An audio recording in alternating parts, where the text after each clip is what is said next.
Welcome back. You're live with Expresso as we race into the last half hour of the show. Now, lockdown has disrupted almost every aspect of our lives, undoubtedly, from the way we work to the way we shop, even every aspect. I think it's easy to look at the negative impact of COVID-19. There's been enough of that. But one positive that we can take away from all of this is an opportunity to do some serious introspection.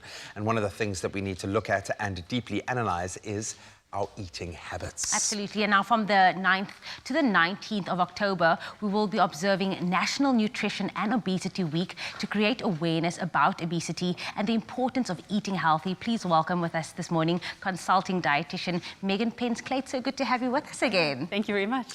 Always great to connect with you, and this is an important opportunity. We're trying to find that silver lining over the past few months, and most of us have gone through kind of the lockdown flow of putting on a lot of weight and then kind of having to analyze ourselves and do a bit of an audit, a self-audit, and now we have a great opportunity to look at our eating habits. Absolutely. Let's talk about the theme of National Nutrition and Obesity Week 2020. What is the theme and why have we chosen that focus this year? Absolutely. So it's good nutrition for good immunity. And I think it makes a lot of sense, you know, thinking about the pandemic and the COVID pandemic. And you know what's really important is if we have a look at it, we also need to realize that in our country, we've got basically that double burden of malnutrition. So on the one side, we are seeing, hunger and insufficient amounts of food, and on the other side, we're seeing obesity. We actually even see it in the same household, where we're seeing that, we've got the child that's underweight and the mothers that are overweight or obese, and yet there's actually that whole incidence of malnutrition.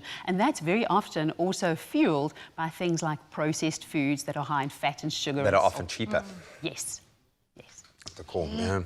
What are some of the major, nutritional concerns when it comes to the COVID and the pandemic that we're currently facing in South Africa and globally as well? Absolutely. So the one thing that's really a concern is the fact that we're seeing an increase in these processed foods that are high in sugar and fat and are nutritionally poor. So they've got sufficient energy in them, but they don't have the nutrients that we require. So we're seeing that happening. And of course, together with that, we're seeing the drop in physical activity. So with that, we definitely have a problem because people are, less active. And of course, this is also leading to eating more of these foods because of the cost involved.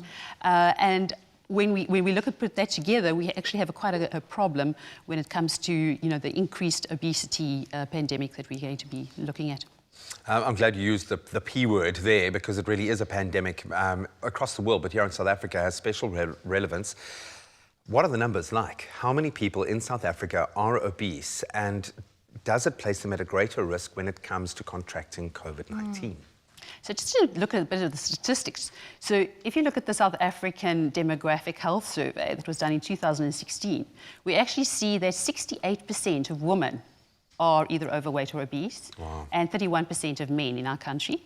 And then if you go a little bit further, you'll see that children, under the age of 5, we're looking at 13.3%. And the 2012 studies that were done actually look at children between the ages of 6 and 13, and you're looking at 14.4%.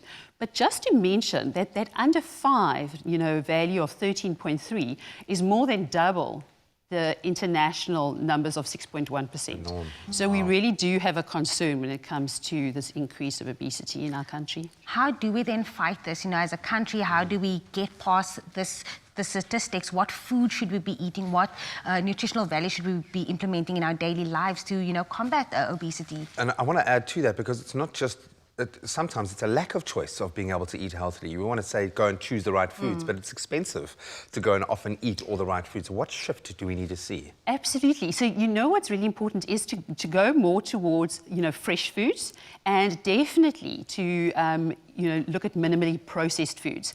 So there is also this perception of eating healthy is more expensive, but you can choose really good seasonal fruit and vegetables. And of course, we've got things like our starchy foods that are high in nutrients, and of course our legumes. We must never forget those. Those are great because those are things like our, our beans and our peas, our dried beans and peas and legumes all together. And what they actually all contain is loads of fiber. Now, I must tell you that fiber actually is really important. And that's what's happening when you don't take in enough unprocessed or fresh foods. You're lacking fiber. And fiber is the food for the bacteria in our gut. And the moment we feed that good bacteria, we actually increase the health of the gut. And did you know that 70% of your immune cells sit in the gut? That's where it all starts. So that's why this is so important. And just to, if I may go back, we were talking about the whole thing about why people that are obese, are more at risk. I think it's really important just to mention that obesity, together with all our, NCDs, as we call them, which include things like your diabetes and your heart disease and your chronic obstructive pulmonary disease, those are all concerns, because we've seen that when you go to the critical care, these are people that tend to end up there, and we have a higher death rate amongst people that are obese and have your non-communicable diseases or your NCDs. So that's really important to recognize, and why we have to look after our health.